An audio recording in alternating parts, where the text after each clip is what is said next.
Well, welcome back everyone. This is Body Creation Coaching with Cheryl. And today we are going to discuss, or I'm going to discuss, bodies remember. All right. So, if you will, we started out super teeny tiny as cells. And as we began to grow and actually form, our bodies started to create, or our cells started to create memories with that.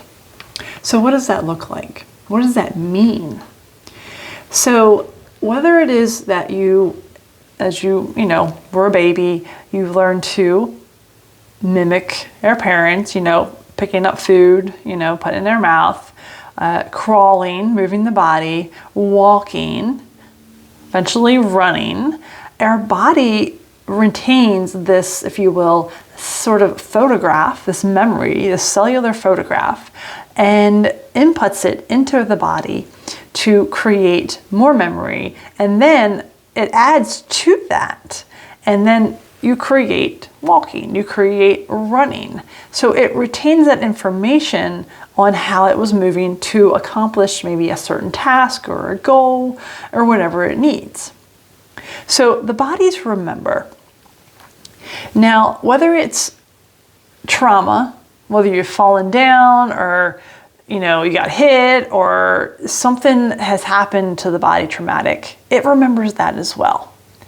And then on the other hand, whatever you've done with your body, whether it's how you've walked, how you sit, how you move, your body retains that information too.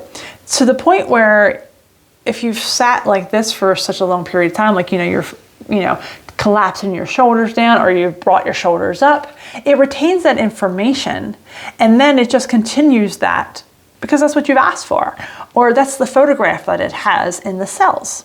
So until we learn to be conscious with our body, that just means being aware.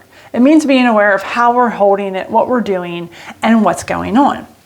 Now, let me bring this down to like a very sort of simple level to understand, because it's I guess it's sort of very scientific at the same time. It's really simple.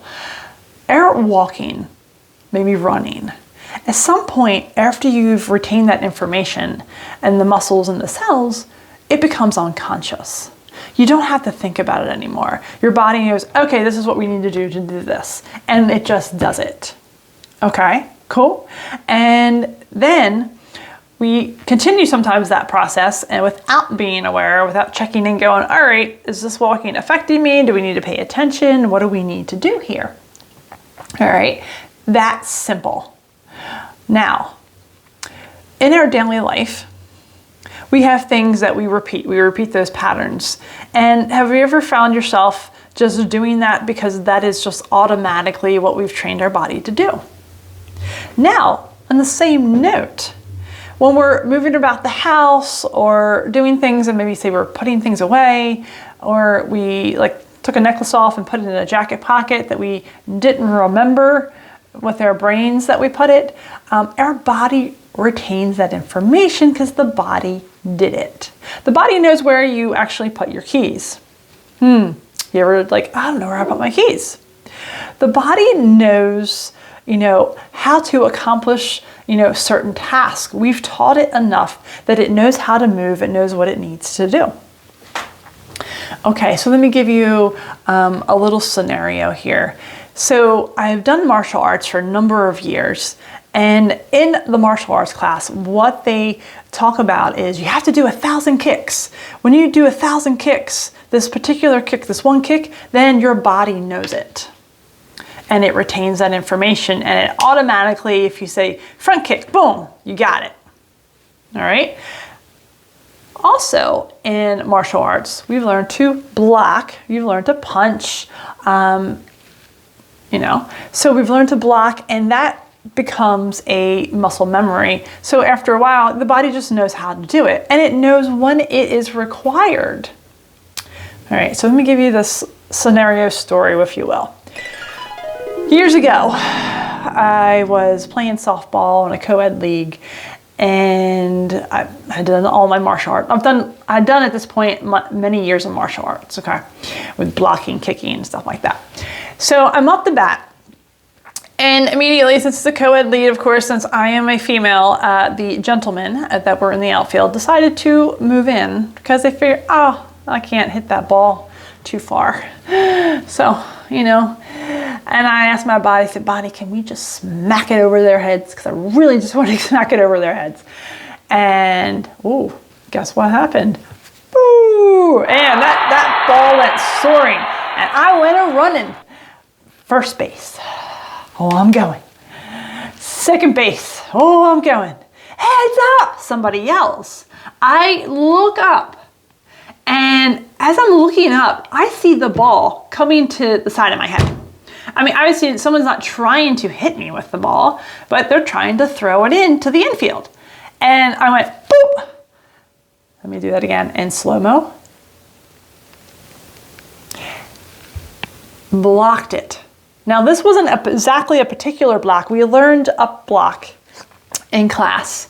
So it wasn't exactly like that. My body knew to go boom and block it. And then I kept running and I got to home. It was great. I guess, was I out? They didn't count me as out because it wasn't like someone was tagging me. You know, they're throwing the ball at my head, not trying to hurt me. Anyway, the story, the bottom line is my body had created such cellular muscle memory that it knew in that moment that's what it needed to do because I had trained it in that way. Awesome. Fast forward a little bit later, I've also taught some women's self-defense classes. And one of the things that I've actually taught in this self-defense class was how to do what we call in martial arts a break fall.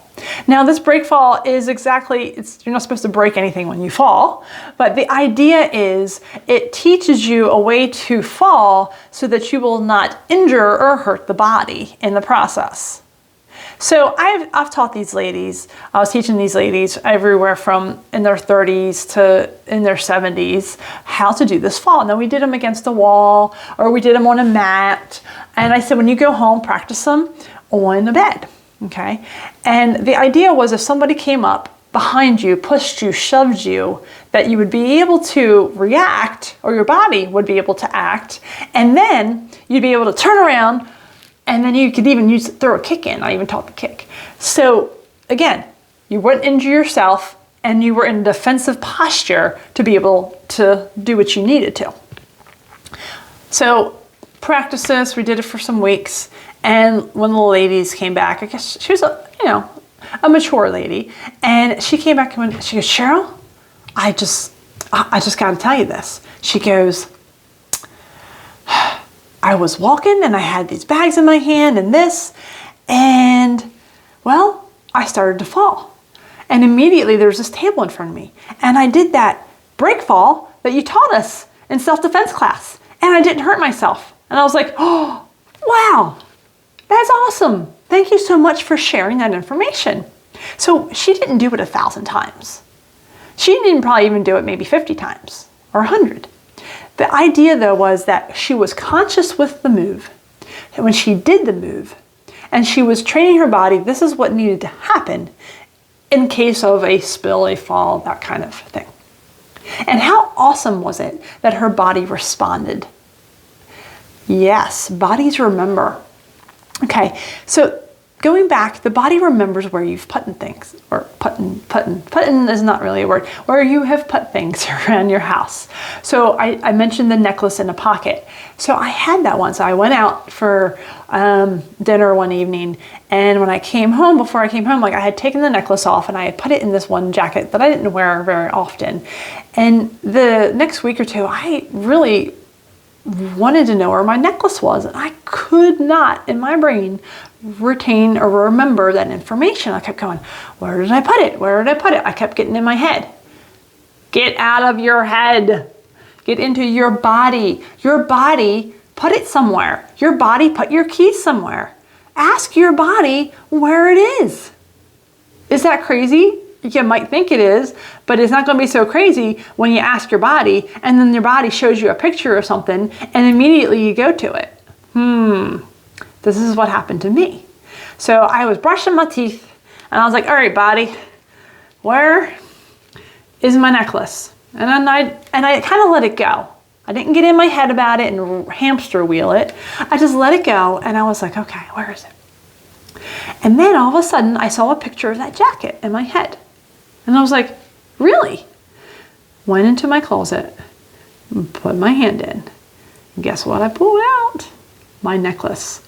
So I started at that moment to start play with, all right, well, my body remembers where I've put things because my body did it, right? It retains that information on a cellular level.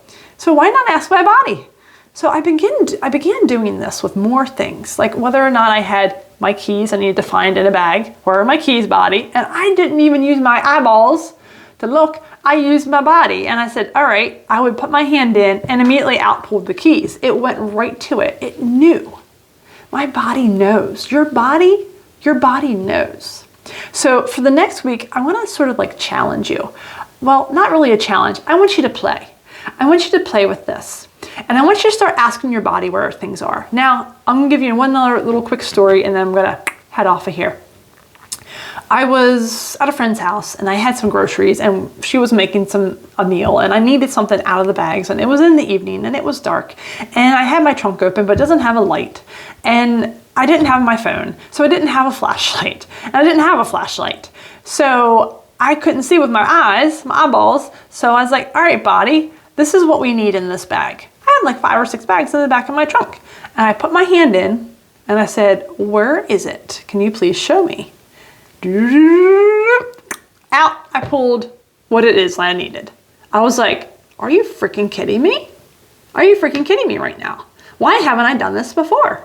Well, because this is the ruler. How about we take the head for the next week and just sort of put it to the back burner? Let's ask your body to lead. Ask your body to show you where things are. So, yeah, your body might send you a picture. It might just take you to wherever it is.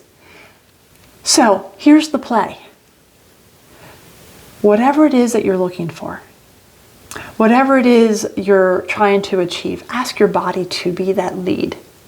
Now, it might not mean that it's going to take the lead right away because, it's a little weird and uncomfortable because we're not used to that. But your body does remember where things are. So that's the play for the week. Ask it where maybe that favorite shirt of yours is, or that belt, that necklace, that piece of jewelry you lost. You might need to give it a little time to allow that space to happen for a picture to pop up. But I promise you this, you will probably be pretty amazed at the results. Now, I might do a part 2 to this because really I've just barely brushed the surface, but I wanted you to play with this for the next week. I didn't want this to be super long, but I just wanted to give you this information, this tool, this play to see how it works for you. Okay? So that's it for now. I'm out of here. Remember, or don't forget, your body remembers. It remembers everything. So begin trusting it, begin asking it where things are, and give it the space to show you. Okay? So have an amazing day playing with the body. Well, you know what I mean. Having fun with the body and asking it to show you where things are, and allow it to give you its wisdom the way it knows and the way it can. All right, everyone. I'll see ya. Have an awesome day.